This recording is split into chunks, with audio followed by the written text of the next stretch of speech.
만약 모든 고통과 불행이 사라진 완벽한 세상, 그러니까 유토피아가 바로 우리 눈앞에 펼쳐진다면 어떨까요? 우리는 과연 기뻐해야 할까요? 아니면 오히려 두려워해야 할까요?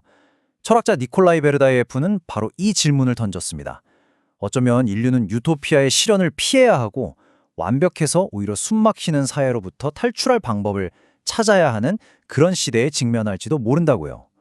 그의 이 경고는 오늘 우리가 함께 들여다볼 한 권의 책, 그 책의 핵심을 정확히 꿰뚫고 있습니다.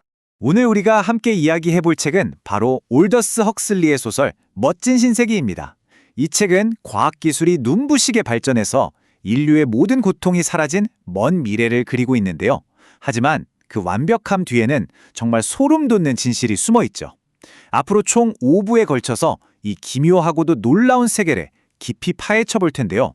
그 첫 번째 시간인 오늘은 모든 것의 시작점, 즉 인간이 더 이상 어머니에게서 태어나는 것이 아니라 공장에서 생산되는 과정, 인간 공장의 탄생을 함께 살펴보겠습니다. 자, 본격적인 이야기에 들어가기 전에 이 책을 쓴 작가 올더스 헉슬리 본인은 과연 이 작품을 어떻게 생각했을까요? 책이 처음 출간되고 15년이라는 시간이 흐른 1946년에 그는 책의 서문을 통해서 자신의 작품을 아주 냉철하게 돌아보며 하나의 무서운 예언과도 같은 경고를 남겼습니다. 헉슬리가 스스로 꼽은 이 소설의 가장 큰 결점 혹은 아쉬움은 바로 이거였어요. 주인공인 야만인에게 너무나도 잔인한 두 가지 선택지만을 주었다는 점. 하나는 완벽하게 통제된 멋진 신세계에서 미친 듯한 삶을 사는 것이고, 다른 하나는 원시적인 마을에서 야만인으로 살아가는 것이었죠. 글을 쓸 당시에는 이 양극단의 광기 중 하나를 골라야만 하는 이 설정이 꽤나 흥미롭다고 생각했지만 나중에 그의 생각은 바뀌게 됩니다. 그래서일까요? 시간이 한참 흐른 뒤에 그는 이런 말을 합니다. 만약에 내가 이 책을 다시 쓸 기회가 있다면 주인공에게 반드시 세 번째 선택지를 주었을 거라고요. 완벽한 통제사회라는 광기와 원시적인 야만이라는 광기, 그 어느 쪽도 아닌 전혀 다른 가능성을 말이죠.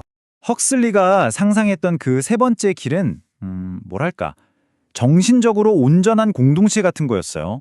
멋진 신세계에서 쫓겨나거나 스스로 탈출한 사람들이 모여서 만든 곳이죠. 이곳에서는 정제나 정치가 모든 걸 통제하는 방식이 아니라 사람들이 서로 협력하는 방식으로 움직입니다. 그리고 무엇보다 핵심인 이거예요. 과학기술이 인간을 지배하고 통제하는 도구가 아니라 오로지 인간을 돕는 수단으로만 사용된다는 점.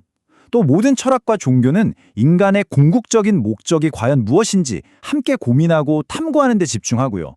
한마디로 모든 것의 중심에 인간이 있는 세상인 셈이죠. 이게 바로 헉슬리의 핵심적인 생각입니다.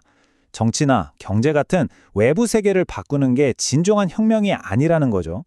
그가 보기에 가장 근본적이고 가장 최종적인 혁명은 바로 우리 인간의 영혼과 육체, 그 내부에서 일어나는 생물학적이고 심리학적인 혁명입니다. 그리고 멋진 신세계의 통치자들은 바로 이 궁극의 혁명을 통해서 완벽한 사회 안정을 이루려고 했던 거고. 그렇다면 대체 어떻게 하면 사람들이 노예 상태 그 자체를 사랑하게 만들 수 있을까요? 헉슬리는 완벽한 전체주의 국가를 만들기 위한 4가지 조리법을 제시합니다. 첫째, 어릴 때부터 약물을 이용해서 아주 정교하게 생각을 주입하는 고도로 발달된 조건화 기술입니다. 둘째, 모든 개인의 능력을 과학적으로 분석해서 사회에 가장 완벽한 톱니바퀴로 딱 맞춰 끼워 넣는 기술이 필요하죠. 그리고 셋째, 현실의 고통을 잊게 해주는 술보다 안전하면서도 훨씬 더 즐거운 마약도 필수적입니다. 마지막으로 이 모든 것을 완성하는 것은 바로 인간을 하나의 제품처럼 규격화해서 관리의 효율을 극대화하는 실패 없는 우생학 시스템입니다. 원래 소설 속에서 헉슬리는 이 끔찍한 미래를 지금으로부터 600년 후의 일로 설정했거든요. 그런데 1946년, 그는 자신의 예언이 생각보다 훨씬 더 빨리 현실이 될 수 있다고 경고합니다. 그가 보기에 이 모든 공포가 우리에게 닥치는 데는 어쩌면 100년도 채 걸리지 않을 수 있다는 것이었죠. 자, 이제 작가의 무서운 경고를 마음에 새기고 그가 그려낸 소설 속 세계로 직접 한번 들어가 보죠. 이 세계를 지배하는 단 하나의 국가, 세계국의 표어는 바로 공동체, 동일성, 안정성입니다. 듣기는 참 그럴듯하죠. 하지만 바로 이 세 단어를 위해서 앞서 말한 그 모든 끔찍한 기술들이 동원되는 겁니다. 이 표어가 어떻게 현실이 되는지 그 출발점으로 지금부터 함께 가보시죠.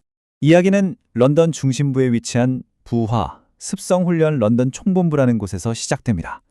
나지막한 3, 4층짜리 잿빛 건물, 이곳은 바로 인간이 생산되는 공장입니다. 우리는 지금부터 한 무리의 학생들과 함께 이 기묘한 공장의 내부를 견학하게 될 겁니다. 우리의 견학은 수정실에서 시작됩니다. 방 안은 후덥지근하지만 창문으로 들어오는 빛은 왠지 모르게 차갑고 생기가 없어요. 하얀 가운을 입은 연구원들은 조용히 현미경만 들여다보고 있죠. 바로 이곳에 부하 습성훈련국장이 한 무리의 학생들을 이끌고 들어오면서 이야기는 본격적으로 막을 엽니다. 국장은 마치 공장 생산 라인을 설명하듯 인간이 만들어지는 첫 단계를 소개합니다. 먼저 여성들은 사회를 위해 자발적으로 자신의 난소를 제공합니다. 이 난소들은 살아있는 상태로 복원되면서 가장 좋은 상태로 발육하도록 관리되죠. 그렇게 얻어진 난자는 따뜻한 배양액 속에서 정자와 만나 수정이 됩니다.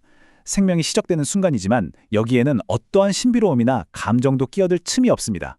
모든 것이 철저하게 계산된 비인격적인 절차일 뿐이죠.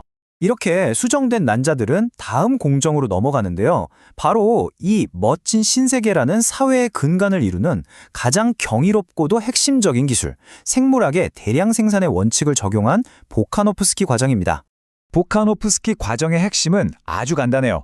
하나의 수정란에 인위적으로 엄청난 충격을 줘서 싹이 트고 분열하도록 강제하는 겁니다. 그 결과 최소 8개에서 최대 96개의 완전히 똑같은 배아, 그러니까 일란성 쌍둥이를 만들어내죠.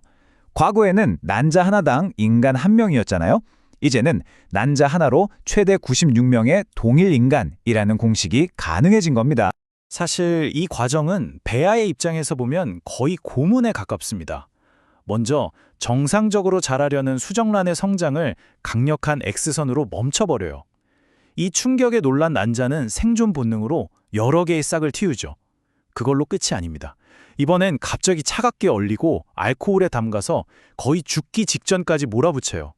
그럼 더 많은 분열이 일어나거든요. 이 끔찍한 스트레스를 반복해서 수십 개의 완벽한 복제 태아를 얻어내는 겁니다. 아니, 왜 이렇게까지 끔찍한 일을 하는 걸까요? 국장은 학생들에게 아주 단호하게 말합니다. 보카노프스키 과정은 사회 안정을 위한 주요 수단들 가운데 하나라고. 바로 이것이 이 기술이 존재하는 단 하나의 이유입니다.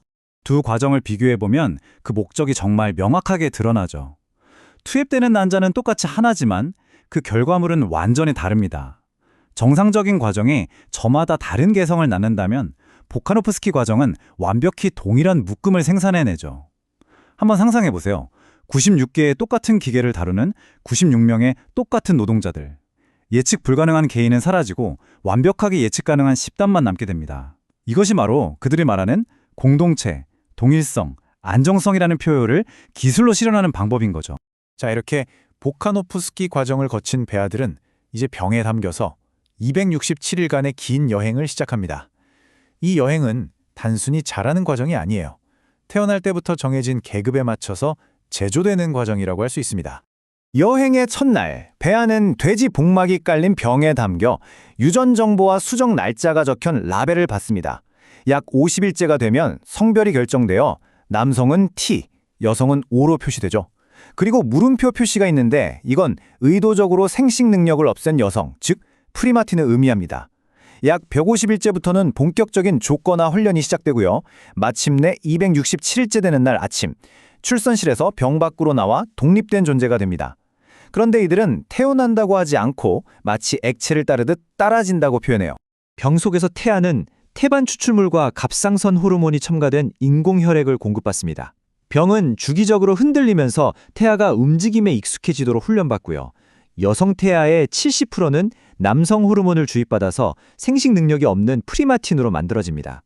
또 미래에 맞게 될 직업 환경에서 마주칠 질병에 대한 예방접종도 미리 받게 되죠. 이 모든 과정의 핵심이자 최종 목표는 바로 사회 안정을 위한 계급제도를 만드는 것입니다. 멋진 신세계의 계급은 우리가 아는 것처럼 교육이나 부에 의해 결정되는 게 아니에요. 태어나기도 전 이 병 속에서부터 생물학적으로 완벽하게 설계됩니다. 계급은 아주 간단하면서도 잔인한 방법으로 결정됩니다. 바로 산소 공급량을 조절하는 거죠. 최상위 계급인 알파와 베타는 정상적인 산소를 공급받아서 지적으로 우월한 지도자나 사상가로 성장합니다. 하지만 감마와 델타 계급의 태아는 산소 공급이 줄어들어서 정신적 능력이 제한된 노동자가 되죠. 그리고 최하위 계급인 엡실론은 산소 공급을 극도로 제한받습니다. 그 결과 신체는 왜소하고 지능은 거의 반백치 수준에 머무는 단순 노동자로 설계되는 것이죠. 여기서 기억해야 할 것은 이겁니다. 계급이 낮을수록 산소는 줄어들고 가장 먼저 타격을 받는 곳은 바로 뇌라는 사실입니다. 산소 조절 외에도 정말 다양한 맞춤형 훈련이 이루어집니다. 예를 들어 열대 지방에서 일할 노동자들은 태아 시절부터 열기를 좋아하도록 훈련받습니다. 화학 공장 근로자들은 유독 물질의 저항력을 갖도록, 또 로켓 조종사들은 균형 감각을 향상시키기 위해 끊임없이 회전하는 병 속에서 성장하죠.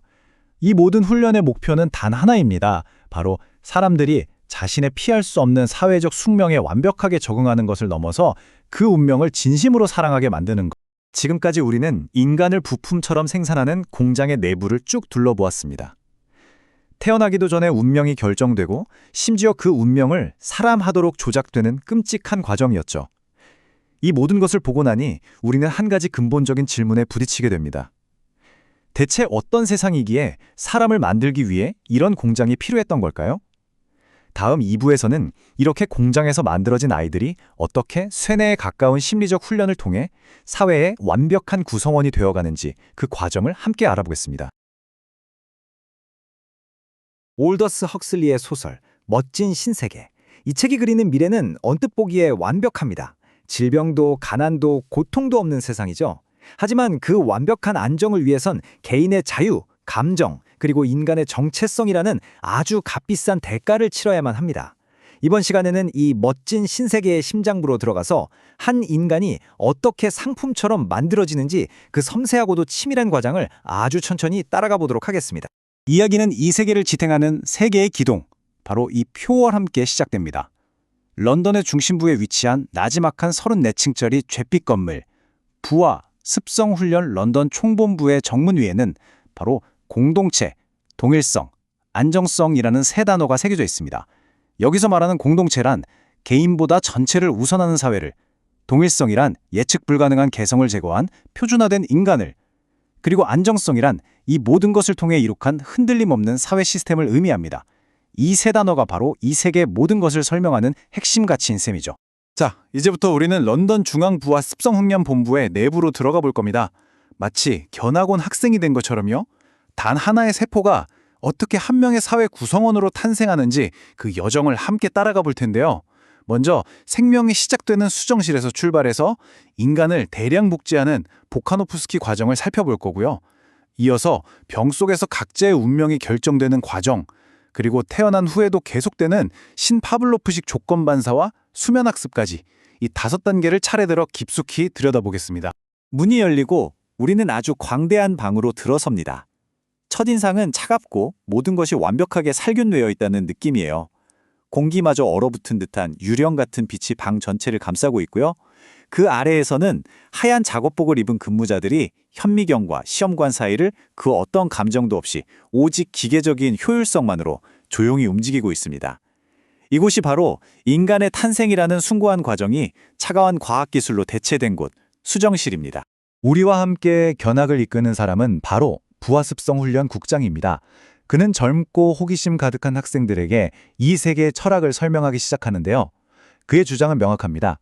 노동자들이 자기 일을 지적으로 수행할 만큼의 일반적인 지식은 필요하지만 그 이상은 절대 안 된다는 겁니다. 왜냐하면 이 사회에서 개인의 깊은 사유나 비판적인 사고는 공동체의 안정을 해치는 바이러스와 같기 때문이죠. 여기서 행복하고 유능한 시민이란 주어진 자신의 역할과 운명에 완벽하게 만족하고 그 어떤 의문도 품지 않는 사람을 의미합니다. 국장은 자연적인 임신과 출산을 완벽하게 대체한 이 과학적 절차를 아주 상세하게 설명합니다. 모든 단계는 한치의 오차도 없이 정밀하게 통제되죠. 먼저 외과 수술로 여성에게서 제거된 난소는 특수 용기 안에서 살아있는 상태로 계속해서 난자를 생산합니다. 그리고 가장 건강한 난자들만 선별해서 최적의 온도를 맞춘 영양액에 넣고 여기에 우수한 정자들을 풀어놓죠. 딱 10분이면 수정이 완료됩니다. 이렇게 만들어진 수정란은 곧바로 인공부화기로 옮겨지는데요. 바로 여기서 한 인간의 운명을 가르는 첫 번째 갈림길이 나타납니다. 사회의 최상위 계급인 알파와 베타가 될 수정란은 하나의 개체로서 그대로 반륙하도록 내버려두지만 하위 계급인 감마, 델타, 엡실론은 전혀 다른 운명을 맞이하게 됩니다. 이제 우리는 이 사회 안정의 가장 중요한 기반이자 대량 생산 기술의 정점이라 불리는 과정에 도착했습니다. 바로 보카노프스키 과정입니다. 이 기술은 단 하나의 수정란을 가지고 놀랍게도 거의 100명에 달하는 유전적으로 완벽하게 동일한 성인을 만들어내는 기적의 기술이죠.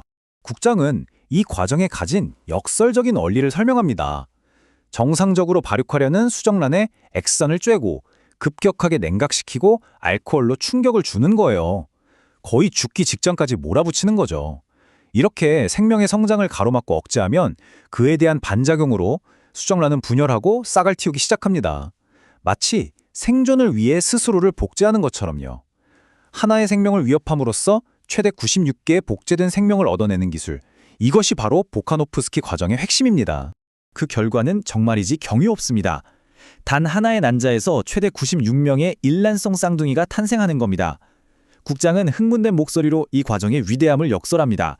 상상해보게 96명의 똑같은 기계에서 96명의 일란성 쌍둥이들이 일하는 모습을, 작은 공장 하나를 운영하는 데 필요한 모든 인력을 단 하나의 난자에서 공급받을 수 있는 그야말로 완벽한 효율성의 노동력이 탄생하는 순간입니다. 대량 생산의 원칙이 마침내 생물학에도 적용된 것이다. 이 문장이야말로 이 세계의 본질을 가장 정확하게 꿰뚫고 있습니다. 포드 자동차의 컨베이어 벨트에서 똑같은 T형 모델이 끝없이 쏟아져 나오듯 이제 인간도 똑같은 모델로 생산될 수 있게 된 것이죠. 제각기 다른 개성을 가진 개인은 사회 안정을 위협하는 예측 불가능한 변수일 뿐입니다. 그래서 보카노프스키 과정은 획일적인 감마, 개성 없는 델타, 완벽하게 똑같은 엡실론들을 대량으로 만들어냄으로써 개인이라는 변수 자체를 제거해버립니다. 인간 표준화를 통해 사회적 안정을 보장하는 그들에겐 이것이 궁극적인 해답인 셈입니다. 수정과 보카노프스키 처리를 마친 배아들은 이제 각각 유리병에 담깁니다. 그리고 사회 기능 설정실을 통과하는 2136m 길이의 컨베이어 벨트 위에서 267일, 즉 9개월간의 기나긴 여정을 시작하게 되죠. 이 컨베이어 벨트를 따라 이동하는 동안 병 속의 배아는 자신이 앞으로 평생 맡게 될 역할에 맞춰 완벽하게 조율됩니다. 우리는 국장을 따라 지하의 거대한 창고로 내려갑니다. 배아는 빛에 아주 민감해서 실내 전체가 자궁 속처럼 희미하고 붉은 빛으로 가득 차 있습니다. 마치 끝없는 황혼 속에 들어온 것 같은 느낌이죠. 공기 중에는 수많은 기계들이 쉴 새 없이 돌아가는 낮은 윙윙거림이 가득하고요. 그곳에는 셀 수 없이 많은 병들이 선반을 가득 메운 채 루비처럼 희미한 빛을 내뿜고 있습니다. 그 각각의 병 안에는 미래의 사회적 역할에 맞춰 정교하게 조작되고 있는 작은 인간의 생명이 담겨 있는 겁니다. 병 속에서 각 계급은 자신의 운명에 맞는 맞춤형 훈련을 받습니다. 예를 들어 가장 낮은 계급인 엡실론은요, 뇌 발달을 의도적으로 저해하기 위해 산소 공급량을 줄입니다. 이렇게 하면 지능이 낮아져서 평생 단순 노동을 하면서도 불만을 품지 않게 되죠. 또 미래의 열대지방 광부가 될 배아들은 병 속에서부터 열기에 익숙해지도록 훈련받아 추위를 싫어하고 더위를 사랑하게 만듭니다.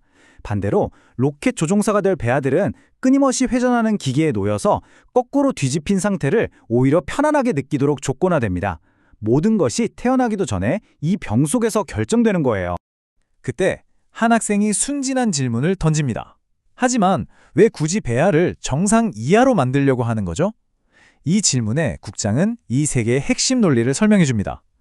엡실론 배아는 단지 엡실론의 유전자를 물려받는 것만으로는 부족하다는 겁니다. 태어나는 순간부터, 아니 배아 단계에서부터 완벽한 엡실론의 환경에 놓여야만 한다는 것이죠. 유전적 특성과 환경적 조건이 완벽하게 일치해야만 그 개체는 자신의 운명에 만족하고 사회의 안정성을 해치지 않는 완벽한 부품이 될 수 있기 때문입니다. 인구를 정밀하게 통제하기 위한 또 다른 장치도 있습니다. 여성 배아의 70%, 즉 대다수는 의도적으로 남성 호르몬을 주입받아 불임 상태인 프리마틴으로 만들어집니다. 이것은 예측 불가능한 임신과 출산을 막고 그 과정에서 생겨나는 부모와 자식 간의 애착이나 모성애 같은 통제 불가능한 감정들을 원천적으로 차단하기 위한 아주 효과적인 장치입니다. 오직 선택받은 30%의 여성만이 정상적으로 발육해서 다음 세대를 생산하는 데 필요한 난자를 국가에 공급하는 역할을 맡게 되죠. 자, 267일간의 병 속 여정이 끝나고 아기들이 세상 밖으로 나왔습니다. 하지만 조건하는 이제부터가 진짜 시작입니다. 우리는 위층에 있는 유아 양육소로 이동합니다.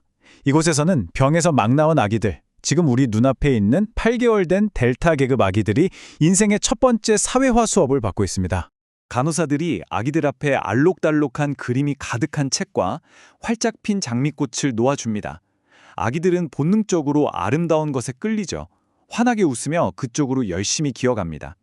이 수업은 아름다움을 사랑하는 법을 가르치는 게 아니라 아름다움을 혐오하도록 만드는 훈련입니다. 아기들의 작은 손이 책과 장미에 닿으려는 바로 그 순간, 국장은 간호사장에게 조용히 신호를 보냅니다. 바로 그 순간 귀를 찢을 듯한 폭음과 날카로운 사이렌, 요란한 경보음이 방 전체를 뒤흔듭니다. 아기들은 비명을 지르며 울기 시작하고 곧이어 바닥을 통해 약한 전기 충격에 흘러듭니다. 아기들의 순수한 기쁨과 즐거움은 순식간에 극심한 공포와 고통으로 바뀝니다. 즐거움이라는 감정이 끔찍한 고통과 연결되는 잔인한 경험을 온몸으로 겪게 되는 것이죠. 국장은 이 끔찍한 훈련 뒤에 숨겨진 냉정한 경제적 논리를 설명합니다. 자연의 아름다움을 감상하거나 책을 읽는 것은 돈이 들지 않는 활동입니다. 공장을 바쁘게 돌리는데 아무런 도움이 되지 않죠. 그래서 하위 계급들이 이런 비생산적인 것들을 본능적으로 싫어하게 만드는 겁니다. 대신 값비싼 장비가 필요한 시골 스포츠는 좋아하도록 조건화시키죠. 결국 이 훈련의 궁극적인 목표는 이들을 평생에 걸쳐 국가의 생산품을 소비하는 훌륭한 소비자 계층으로 만드는 것입니다. 우리 견학의 마지막 정수는 기숙사입니다. 이곳에서는 아이들이 깊은 잠에 빠져있는 동안에도 조건어가 계속됩니다. 바로 수면학습, 히프노피디아를 통해서죠. 어둠 속에서 조용히 속삭이는 진실들. 이 속삭임들이 쌓이고 쌓여 아이들의 무의식 속에 현실 그 자체가 됩니다. 국장은 수면학습법이 아주 우연한 계기로 발견되었다는 일화를 들려줍니다.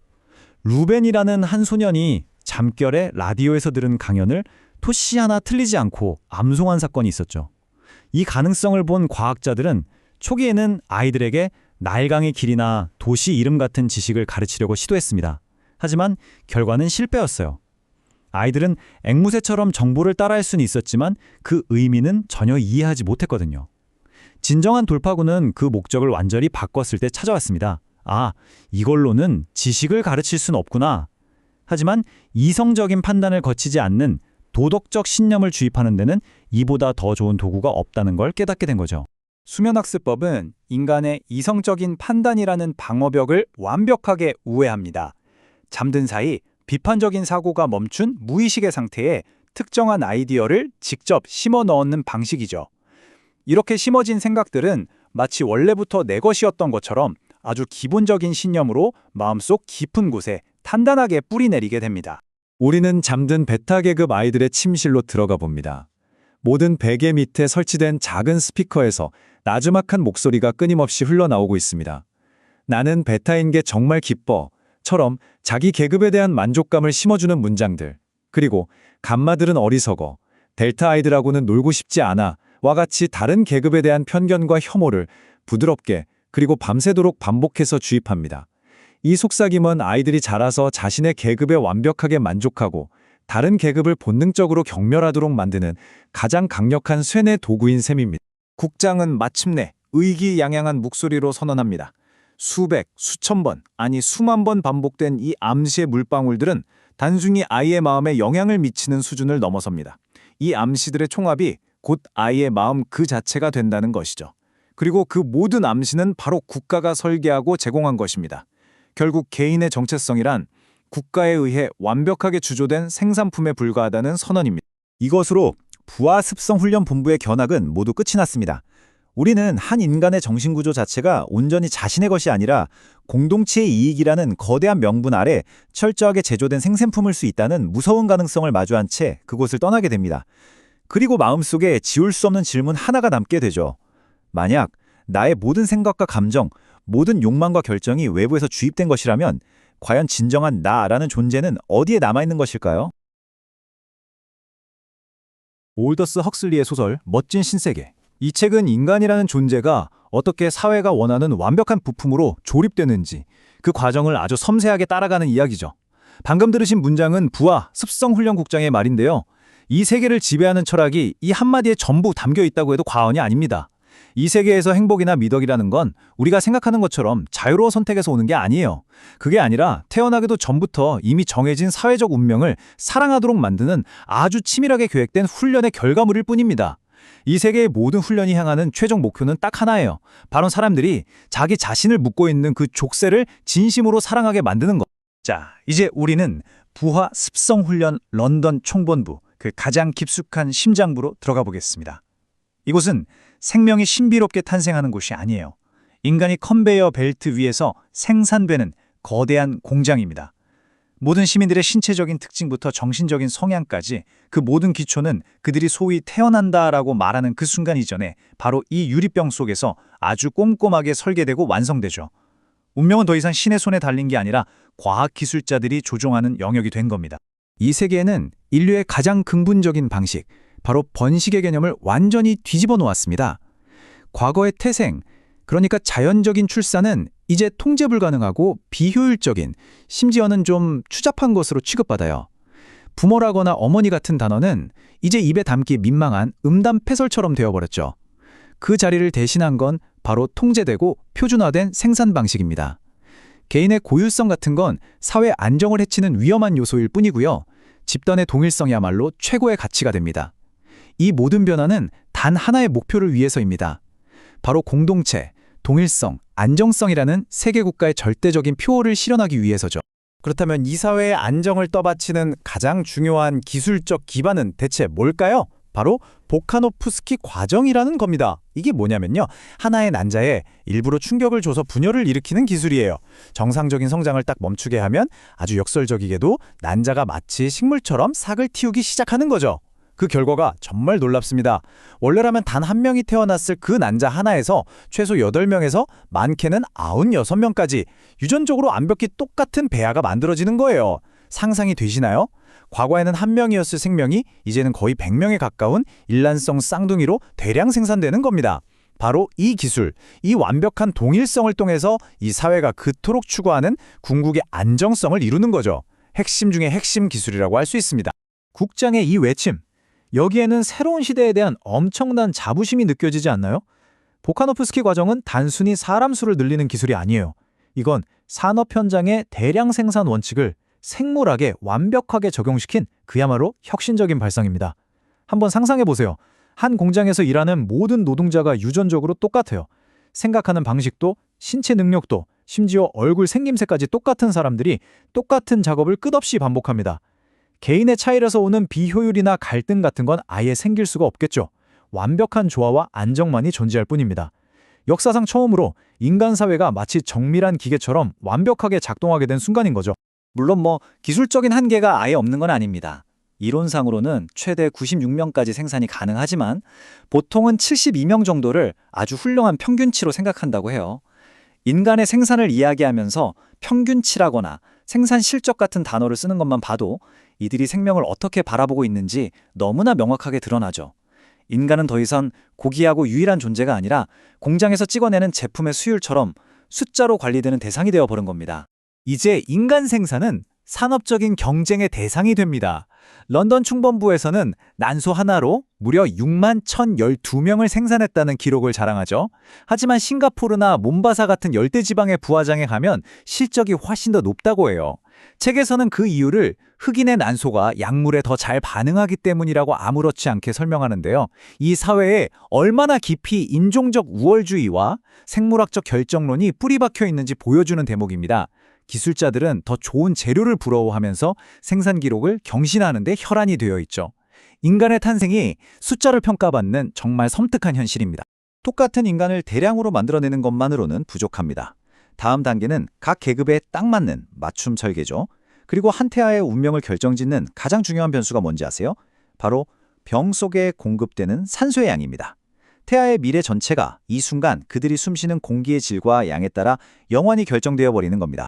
국장의 말처럼 엡실론 계급의 태아는 엡실론 유전자뿐만 아니라 엡실론 환경까지 갖춰야 비로소 완벽한 엡실론이 됩니다. 최상위 계급인 알파에게는 물론 최적의 환경이 주어져서 지적, 신체적 능력을 최고치로 끌어올리죠. 하지만 반대로 최하위 계급인 엡실론에게는 일부러 산소 공급을 줄입니다. 뇌와 신체의 발달을 영구적으로 저해해서 복잡한 생각을 하거나 힘든 노동을 견디지 못하는 존재로 만들어 버리는 거예요. 태어날 때부터 자신의 역할에 완벽하게 들어맞는 신체적, 정신적 한계를 갖게 만드는 것. 그렇게 함으로써 불만 없는 안정된 사회를 만드는 게 이들의 목표입니다. 산소 공급량과 신체 발달의 관계는 이처럼 아주 직접적이고 잔인합니다. 정상 산소량의 75%만 공급하면 난쟁이가 태어나고요. 70% 밑으로 내려가면 눈 없는 괴물 같은 존재가 만들어집니다.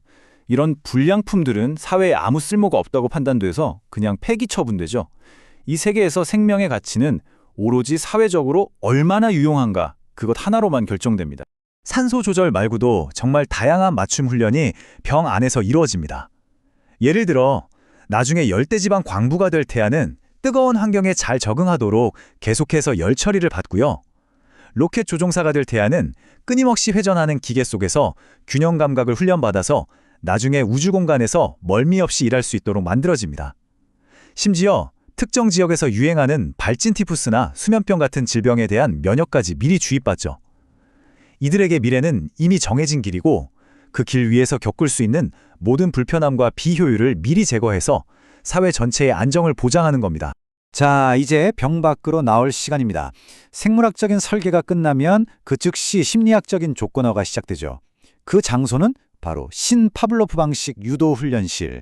이곳에서 갓 태어난 아기들은 세상에 나와 가장 먼저 혐오라는 감정을 배우게 됩니다. 그 장면을 한번 상상해 보세요. 황갈색 옷을 입은 생후 8개월 된 델타 계급 아기들이 모여 있습니다. 그들 앞에는 알록달록한 그림책과 활짝 핀 탐스러운 장미꽃들이 놓여 있어요. 아기들은 본능적으로 아름다운 것에 끌리잖아요. 그래서 기쁜 소리를 내면서 책과 꽃을 향해 열심히 기어갑니다. 바로 그 순간 아기들의 작은 손이 책과 꽃에 닿으려는 바로 그 찰나에 끔찍한 일이 벌어집니다. 귀를 찢을 듯한 사이렌 소리와 요란한 종소리가 방 안을 가득 채우고 바닥을 통해서는 고통스러운 전기 충격이 아기들의 몸으로 흘러들어옵니다. 아기들은 공포에 질려서 비명을 지르며 경련을 일으키죠. 순수했던 호기심과 기쁨은 순식간에 극심한 고통과 공포로 바뀌어버립니다. 이게 바로 그 유명한 파블로프의 조건반사 원리를 응용한 겁니다. 책과 꽃이라는 원래는 아무런 감정이 없던 중립적인 자극이 소음과 전기 충격이라는 아주 고통스러운 작업과 반복적으로 결합되는 거죠. 이 훈련을 무려 200번이나 반복하고 나면 아기들의 뇌 속에는 책과 꽃, 그리고 고통과 공포 사이에 절대로 끊어낼 수 없는 강력한 연결고리가 생겨납니다. 국장이 이 말은 이 훈련의 목적과 결과를 정말 냉혹하게 요약하고 있어요. 이 아기들은 이제 평생 동안 책과 자연을 본능적으로 혐오하게 될 겁니다. 인간이 인위적으로 만들어 놓은 이 연상작용은 자연적인 본성을 완전히 압도하고 평생 동안 지속되죠. 국장의 표현을 빌리자면 그들은 지식과 자연의 아름다움으로부터 안전해지는 겁니다. 위험한 사상이나 비생산적인 활동으로부터 말이죠. 그런데 여기서 한 가지 질문이 떠오르지 않나요? 하층 계급이 책을 읽지 못하게 막는 건 이 사회의 논리로는 이해가 갑니다. 지식은 통제에 방해가 되니까요. 하지만 도대체 왜 꽃까지 증오하게 만드는 걸까요? 아름다운 자연을 싫어하도록 만드는 데에는 어떤 다른 숨은 의도가 있는 걸까요? 그 해답은 의외로 건단한 곳에 있습니다. 바로 경제죠. 이 사회에서 이루어지는 모든 심리적 조작의 최종 목표는 사회의 안정을 뒷받침하는 경제 시스템을 튼튼하게 유지하는 것입니다. 그리고 그 경제 시스템의 핵심 동력은 바로 소비입니다. 이유는 아주 간단하면서도 냉소적입니다. 자연을 사랑하는 데에는 돈이 들지 않거든요. 사람들은 그냥 시골에 가서 멋진 풍경을 감상하고 예쁜 꽃을 보는 것만으로도 만족할 수 있잖아요. 이건 공장을 바쁘게 돌리는 데에 아무런 도움이 되지 않죠. 그래서 국가는 사람들이 자연을 혐오하게 만들고 그 대신 돈이 드는 취미를 갖도록 유도하는 겁니다. 예를 들면 복잡하고 비싼 장비를 사용하는 시골 운동 경기 같은 것들을 좋아하게 만드는 거죠. 그러면 사람들은 시골에 가기 위해 교통수단을 이용해야 하고 운동 경기를 즐기기 위해 온갖 장비들을 소비하게 되니까요. 결국 모든 조건 반사는 소비를 촉진하기 위한 장치이고 그 소비가 바로 이 사회의 경제적 안정을 유지하는 가장 중요한 동력인 셈입니다. 전기 충격처럼 이렇게 노골적인 방법보다 훨씬 더 교묘하고 강력한 훈련 방식도 있습니다. 바로 잠자는 동안 무의식의 메시지를 주입하는 최면 학습이라는 건데요. 이건 도덕관념이나 사회적 가치관을 프로그래밍하는 가장 강력한 도구로 사용됩니다. 이 최면 학습은 아주 우연한 계기로 발견됐어요. 한 소년이 잠결에 들었던 라디오 방송 내용을 다음날 아침에 토시 하나 안 틀리고 그대로 암송하면서 그 원리가 알려지게 된 거죠. 초기의 과학자들은 이걸 지식교육에 한번 써보려고 했습니다. 잠든 아이에게 나일강에 대한 정보를 계속 들려준 거죠. 그런데 결과는 실패였어요. 아이는 나일강은 아프리카에서 가장 긴 강이다 라는 문장을 앵무새처럼 외울 수는 있었지만 아프리카에서 가장 긴 강이 뭐니? 하고 물어보면 대답을 못했거든요. 이 실패를 통해서 그들은 아주 중요한 사실을 깨닫게 됩니다. 최면학습은 이성적인 지식을 가르칠 수는 없지만 비이성적인 믿음이나 제안을 주입하는 데에는 정말 놀라울 정도로 효과적이라는 것을요. 이 문장이 최면학습의 본질을 정확히 꿰뚫고 있습니다. 도덕교육, 즉 무엇이 옳고 그른지에 대한 가치 판단은 절대로 합리적이어서는 안 된다는 게 이 사회의 생각이에요. 왜 그럴까요? 이성적인 사고는 끊임없이 질문과 의심을 낳지만 잠결에 주입된 비이성적인 믿음은 아무런 의심 없이 무조건적인 진리로 받아들여지기 때문이죠. 최면학습은 바로 그 이성의 방어막을 완전히 우회해서 잠재의식에 직접 도덕률을 새겨넣는 완벽한 도구인 셈입니다. 최면학습이 맡은 가장 중요한 역할은 바로 이 계급의식을 주입하는 겁니다. 이건 단순히 너는 베타 계급이야 라고 알려주는 수준이 아니에요. 자신이 속한 계급에 만족하고 다른 계급을 경멸하거나 동경하도록 만드는 아주 정교한 감정 프로그래밍인 거죠. 이것이야말로 각 개인에게 정해진 정체성을 부여하고 그 정체성을 기반으로 한 단단한 공동체 의식을 만들어내는 핵심 과정입니다. 잠든 베타 계급 아이들의 베개 밑에서는 밤새도록 바로 이런 목소리가 흘러나옵니다. 아주 부드럽지만 단호한 목소리로요. 알파는 우월하지만 너무 힘들게 일하고 감마나 델타는 우리보다 어리석고 열등하다고 계속 속삭이는 거죠. 그래서 베타인 것이 가장 행복한 거라고 일주일에 수백 번씩 수년에 걸쳐서 반복적으로 주입합니다. 이 속삭임은 아이들의 잠재의식 속에 그냥 진리가 되어서 자신의 위치에 대한 완벽한 만족감을 만들어내는 겁니다. 책에서는 이 과정을 아주 강력한 비유를 들어 설명합니다. 이 속삭임은 단단한 돌을 뚫는 물방울 같은 게 아니라고요.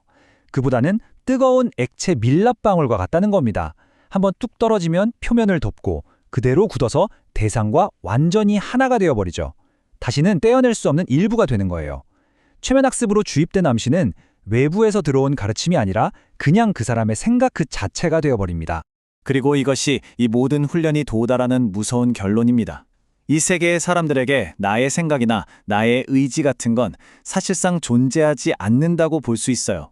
그들의 마음, 그들의 이성이라는 건 수없이 많은 암시들이 모여서 만들어진 총체일 뿐이니까요.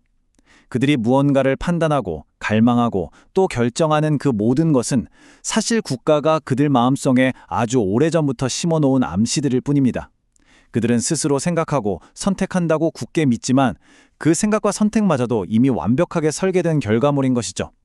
진정한 의미의 자아는 사라지고 국가의 의지가 곧 개인의 의식이 된 세상, 그것이 바로 이 멋진 신세계의 진짜 모습입니다. 올더스 헉슬리의 소설 멋진 신세계. 이 책은 전쟁도 가난도 질병도 없는 완벽하게 안정된 사회를 보여주고 있죠.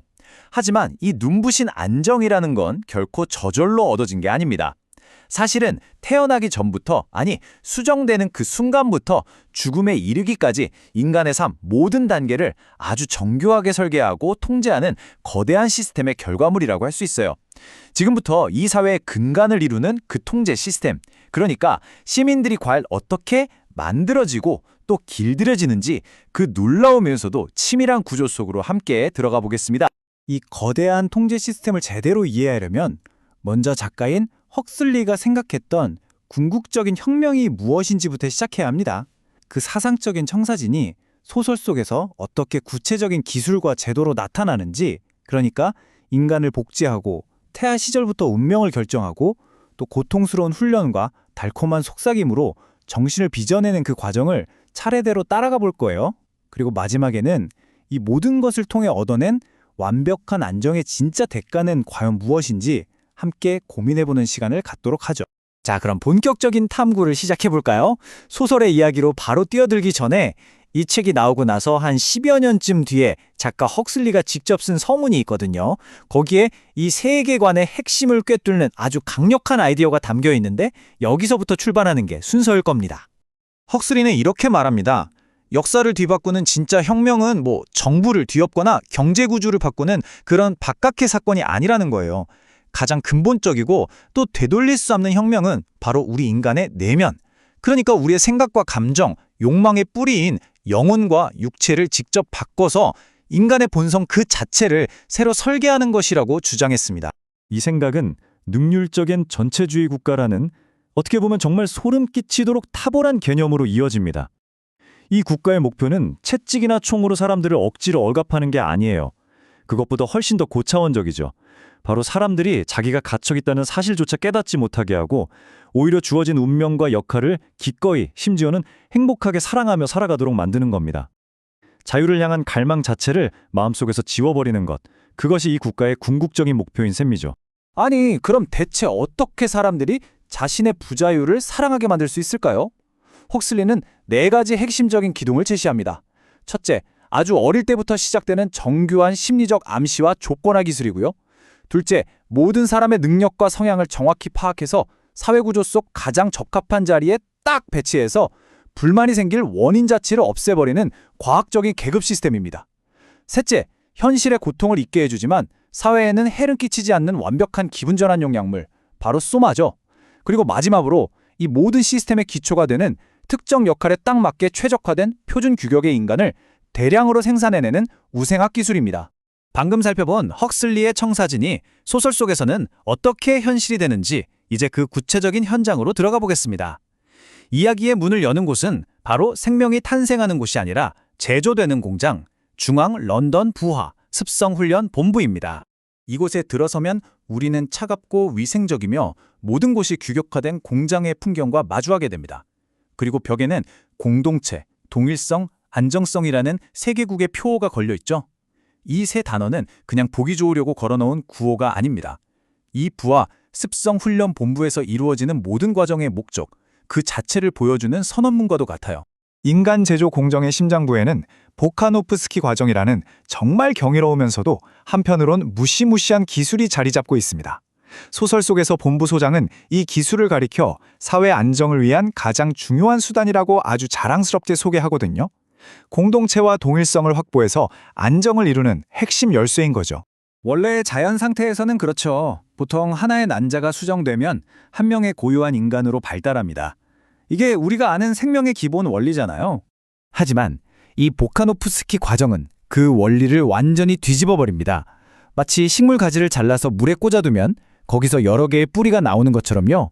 하나의 인간 난자에 X선을 쪼여서 성장을 멈추고 급격한 냉각과 알코올로 충격을 가하는 겁니다. 그러면 이 난자가 역설적으로 반응해서 싹을 틔우듯이 분열을 시작하고 이 과정을 반복해서 수십 개의 배아로 불어나는 거죠. 그 결과는 정말 놀랍습니다. 단 하나의 난자에서 유전적으로 완벽하게 동일한 인간이 최대 96명까지 탄생하는 겁니다. 이건 인류 역사상 처음으로 포드 자동차의 컨베이어 벨트 시스템, 그러니까 대량 생산의 원칙이 생물학에 적용된 혁명적인 순간이라고 할 수 있죠. 이 과정의 핵심 목표는 바로 완벽한 획일성을 만드는 겁니다. 똑같은 부품이 필요한 곳에 똑같은 인간을 공급하는 거죠. 예를 들어 96개의 나사를 조이는 데는 제각기 다른 생각을 하는 96명의 개인이 있는 것보다 똑같은 신체 조건과 능력을 가진 96명의 복제품이 훨씬 더 효율적이잖아요. 예측 불가능한 개성이라는 변수를 제거하는 것, 이것이야말로 사회 안정의 가장 중요한 초석이 되는 겁니다. 자, 이렇게 동일한 인간을 대량으로 복제해냈습니다. 하지만 이건 거대한 사회공학의 첫 단추에 불과해요. 다음 단계는 이 인간 재료들을 사회가 필요로 하는 각기 다른 등급의 부품으로 가공하는 과정, 즉 병 속에서부터 운명을 결정짓는 태아 조건화입니다. 이 사회는 가장 지적인 최상위 계급인 알파부터 거의 지능이 없는 최하층 노동 계급 엡실론까지 총 5개의 계급으로 아주 철저하게 나뉩니다. 각 계급은 유니폼 색깔로 구분이 되고요. 가장 중요한 건 이들이 모두 인공자공, 그러니까 병 속에서부터 각자 계급에 맞는 맞춤형 조건화 과정을 거친다는 점입니다. 그 차이는 정말 극명합니다. 알파테아는 마치 귀한 난초처럼 최적의 환경에서 최고의 영양분에 공급받으면서 잠재력을 최대한 발휘하도록 길러져요. 반면에 엡실론 태아는 의도적으로 산소 공급량을 줄여서 뇌발달을 막고 성장에 필요한 영양분도 빼앗기고 유해한 화학물질이나 극한의 온도에도 노출됩니다. 이건 그들이 평생 불평 없이 자신의 낮은 지위를 받아들이고 단순 노동에 만족하도록 신체적으로나 정신적으로 일종의 결함을 만드는 과정인 셈이죠. 이 조건하는 놀라울 정도로 구체적이고 정밀해요. 예를 들어 열대지방 광산에서 일하게 될 태아는 병 속에서부터 뜨거운 열에 반복적으로 노출돼서 더위를 오히려 좋아하게 되고, 우주로켓 조종사가 될 태아는 끊임없이 회전하는 기계 속에서 완벽한 평형 감각을 익힙니다. 이 과정의 진짜 목적은 단순히 신체적인 적응력을 키우는 게 아니에요. 자신의 사회적 운명을 마치 자신의 타고난 본성인 것처럼 느끼게 만들어서 주어진 환경을 사랑하게 만드는 겁니다. 병 속에서의 신체 설계가 끝나고 세상 밖으로 나온 후에도 조건하는 한순간도 멈추지 않습니다. 이제는 더 직접적이고 노골적인 방식으로 타고난 본능을 뒤엎고 사회가 원하는 새로운 본능, 그러니까 특정한 좋고 싫음을 주입하는 단계로 넘어가는 거죠. 한번 상상해 보세요. 황갈색 제복을 입은 수십 명의 델타 계급 아기들이 있습니다. 간호사들이 아기들 앞에 알록달록한 꽃이랑 그림이 가득한 예쁜 책들을 펼쳐놓아요. 아기들은 당연히 자연스러운 호기심에 이끌려서 환하게 웃으면서 그쪽으로 기어가기 시작합니다. 그런데 아기들의 작은 손이 꽃잎과 책장에 닿는 바로 그 순간, 갑자기 귀를 찢는 듯한 사이렌 소리와 요란한 경보음이 울려 퍼집니다. 동시에 바닥에서는 고통스러운 전기 충격이 흘러나오죠. 아기들의 얼굴에서 순식간에 웃음기가 사라지고 공포와 고통에 찬 울음소리가 방을 가득 메웁니다. 이 과정은 수백 번 반복됩니다. 아니, 도대체 국가는 왜 이렇게까지 잔인한 방법을 동원해서 순수한 아기들에게 책과 자연처럼 아름다운 것들을 증오하도록 만드는 걸까요? 여기에는 아주 냉철하고 합리적인 이유가 숨어 있습니다. 그 이유는 전적으로 경제적인 겁니다. 책을 읽거나 아름다운 자연을 감상하는 건 돈이 들지 않는 비생산적인 즐거움이거든요. 이런 걸 사랑하는 시민은 국가 경제에 아무런 도움이 되지 않죠. 그래서 국가는 이들을 조건화시켜서 비싼 장비가 필요한 복잡한 스포츠를 즐기게 만드는 겁니다. 예를 들면 시골길을 그냥 산책하는 대신 복잡한 장비가 필요한 장애물 골프 같은 걸 치게 만드는 거죠. 시민들의 모든 욕구와 즐거움이 결국에는 소비로 이어지도록 설계해서 경제의 톱니바퀴가 영원히 멈추지 않게 하는 거예요. 하지만 전기 충격 같은 물리적인 고통보다 훨씬 더 강력하고 또 교묘한 조건화 도구가 있습니다. 그건 바로 잠든 사이 무의식에 직접 파고드는 귓가의 속삭임, 수면학습법입니다. 이게 흥미로운 게 수면학습법, 즉 최면학습법은 처음에는 지식을 교육하는 데 사용하려다가 실패했어요. 잠자는 아이에게 나일강은 아프리카에서 가장 길다는 문장을 수백 번 들려줬더니 아침에 아이가 그 문장을 앵무새처럼 따라할 수는 있었지만 그 의미가 뭔지, 나일강이나 아프리카가 뭔지는 전혀 이해하지 못했다는 거죠. 그냥 머릿속에 의미를 알 수 없는 소리 파일만 저장해둔 것과 같았어요. 하지만 과학자들은 곧 이 기술의 진짜 힘을 발견하게 됩니다. 수면학습법은 이성적인 지식, 그러니까 무엇을 생각할지를 가르치는 데는 실패했지만 감성적인 믿음, 즉 어떻게 느낄지를 가르치는 데는 놀라울 정도로 효과적이었던 거예요. 잠든 아이들의 귓가에는 나는 베타인 게 정말 기뻐, 알파들은 너무 머리 아픈 일을 하잖아, 또는 감마들은 멍청해, 난 감마들이랑 놀고 싶지 않아 같은 문장들이 밤새도록 일주일에 수백 번씩 반복해서 속삭여집니다. 그리고 이 끝없는 반복의 결과 이 속삭임들은 더 이상 외부에서 주입된 의견이 아니라 자기 자신의 생각, 의심할 여지 없는 진리가 되어버립니다. 논리적인 비판이나 저항을 거치지 않고 잠재의식에 곧바로 각인되기 때문이죠. 이렇게 수면학습법은 계급에 대한 만족감, 다른 계급에 대한 혐오감, 그리고 사회의 도덕률을 심는 가장 강력하고 효율적인 사회화의 도구가 됩니다. 자, 이제 지금까지 살펴본 통제의 조각들을 하나로 모아서 이 정교하게 설계된 사회가 어떻게 유지되는지 그 전체적인 그림을 완성해 보겠습니다. 보카노프스키 과정으로 동일한 인간을 대량 복제하고 병 속에서부터 계급에 맞는 신체를 설계하죠. 태어난 후에는 파블로프식 조건화로 사회에 유용한 본능을 새기고 해로운 본능은 지우고요. 또 잠자는 동안에는 수면학습법으로 그들의 정신에 사회의 가치관을 새겨 넣습니다. 이처럼 세계국은 생물학적, 신체적, 심리적, 무의식적 차원에서 그 어떤 것도 우연에 맡기지 않는 완벽한 통제의 건축물을 완성한 겁니다. 우리가 살펴본 이 모든 경이로운 기술과 시스템은 결국 공동체, 동일성, 안정성이라는 국가의 표어를 실현하기 위해 존재합니다. 그 결과 질병, 전쟁, 불안, 불만이 사라진 유토피아가 탄생했죠. 하지만 이것은 우리에게 마지막으로 가장 중요한 질문을 던집니다. 그 완벽하고 흔들림 없는 안정을 얻기 위해서 우리는 과연 무엇을 내주었을까요? 어쩌면 그것은 진실을 추구할 권리, 아름다움을 창조하는 능력, 그리고 사랑하고 사랑받을 자유 같은 우리를 인간답게 만드는 가장 근본적인 것들은 아니었을까요? 올더스 헉슬리의 멋진 신세계에 대한 마지막 탐구를 시작하겠습니다. 이 세계를 이루는 그 완벽해 보이는 통제 시스템이 과연 어떤 철학 위에서 또 어떤 기술들로 만들어졌는지 그 근원을 차분하게 한번 따라가 보겠습니다. 이 책의 첫 장을 딱 넘기면 러시아 철학자 니콜라이 베르디아예프의 이 인용문이 우리를 맞이합니다. 이 문장은 우리가 보통 생각하는 유토피아라는 개념을 완전히 뒤집어버리죠. 보통 우리는 이상향을 만들지 못하면 어떡하지? 하고 걱정하잖아요. 그런데 베르디아예프는 정반대의 질문을 던지는 거예요. 만약 유토피아가 너무 완벽하게 실현되면 우리는 그 안에서 어떻게 도망쳐야 할까? 하고 말이죠. 이 문장은 앞으로 우리가 보게 될 멋진 신세계가 단순히 실패한 낙원이 아니라는 걸 암시합니다. 오히려 너무나 완벽하게 성공했기 때문에 끔찍한 비극이 되어버린 세계라는 거죠. 이 세계를 본격적으로 들여다보기 전에 우리 잠시 시간을 거슬러 올라가 보려고 합니다.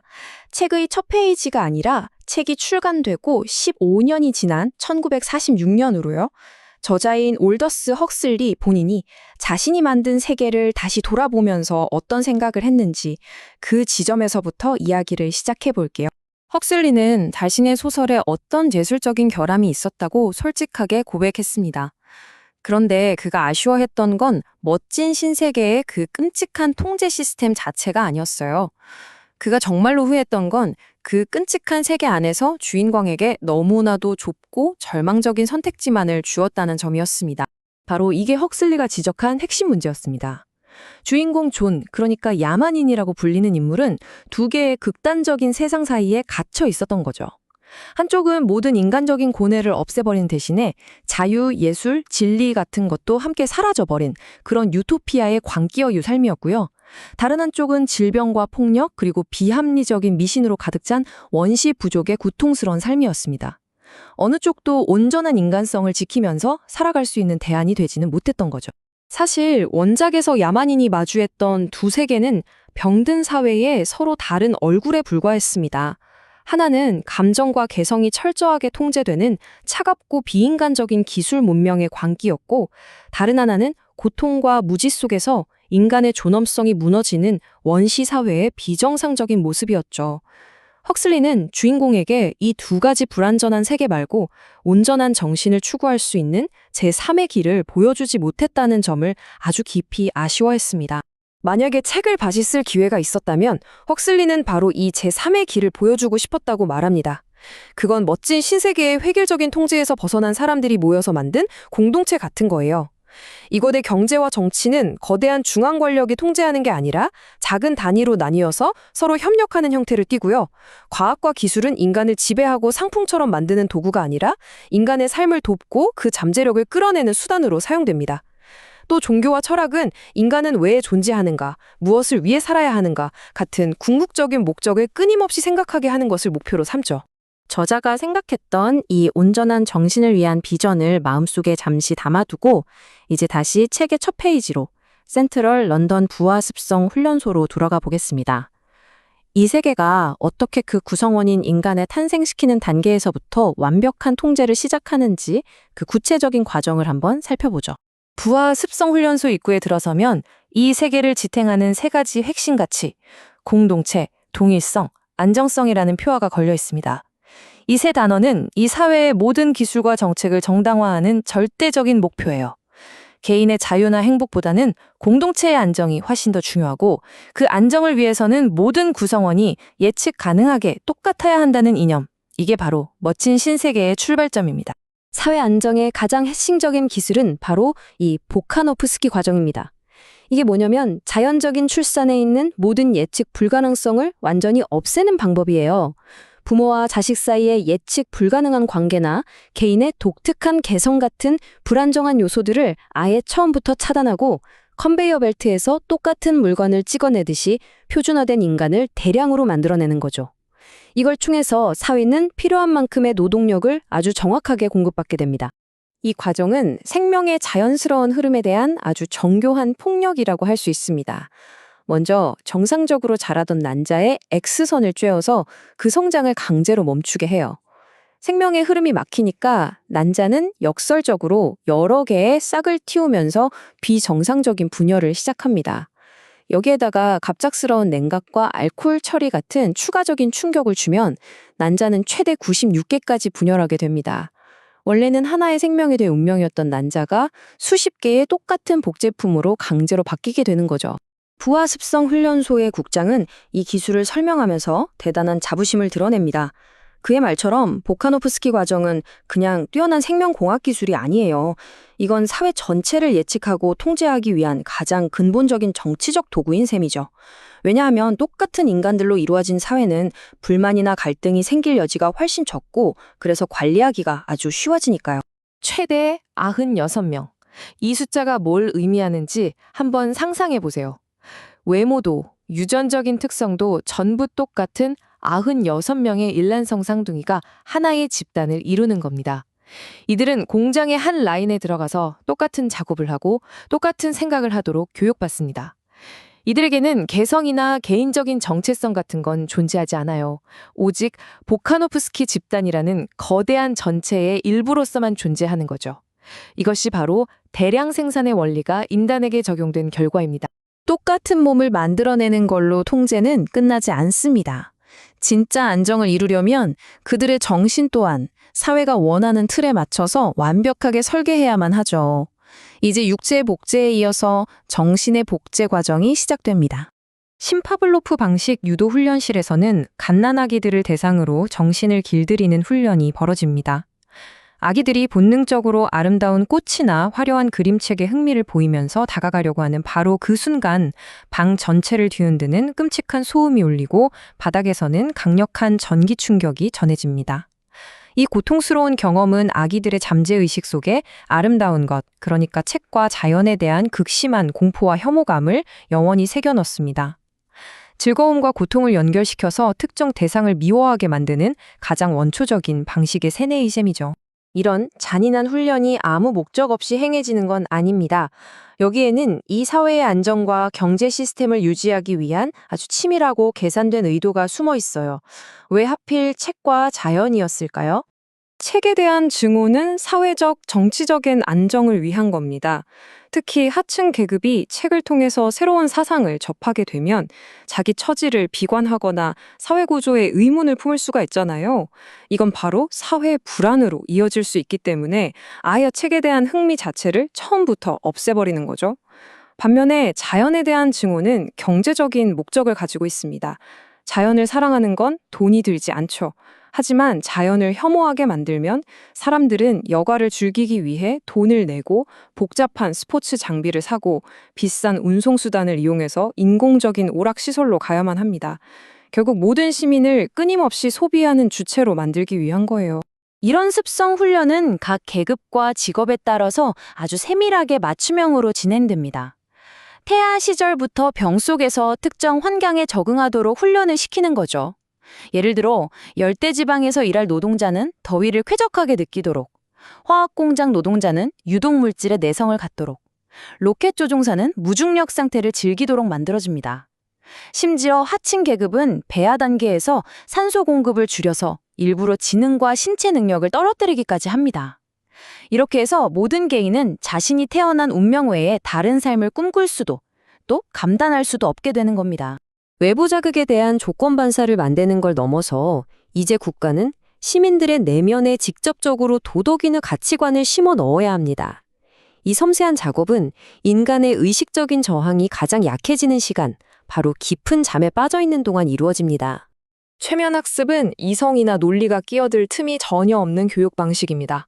잠든 아이의 머리맡에서 모든 사람은 모든 사람의 공유물이다 같은 국가의 도덕률이 밤새도록 수백 번씩 반복되는 거죠.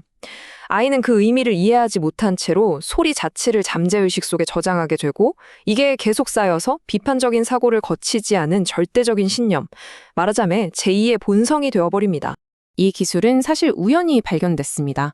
한 아이가 잠결에 들었던 라디오 방송 내용을 글자 하나 안 틀리고 그대로 외웠던 거죠. 과학자들은 처음에 이걸 지식교육에 써보려고 했어요. 그런데 아이들이 강의 내용을 앵무새처럼 따라할 수는 있었지만 그 개념을 전혀 이해하거나 응용하지는 못했습니다. 이 실패를 통해서 국가는 아주 중요한 걸 깨닫게 돼요. 최면학습은 분석적인 사고가 필요한 지식교육에는 맞지 않지만 비판이나 의심 없이 무조건 받아들여야 하는 도덕교육, 즉 교리를 주입하는 데에는 그 어떤 방법보다 효과적이라는 사실을 말이죠. 수년에 걸쳐서 수만 번씩 반복되는 국가의 속삭임은 마침내 아이의 정신 그 자체가 됩니다.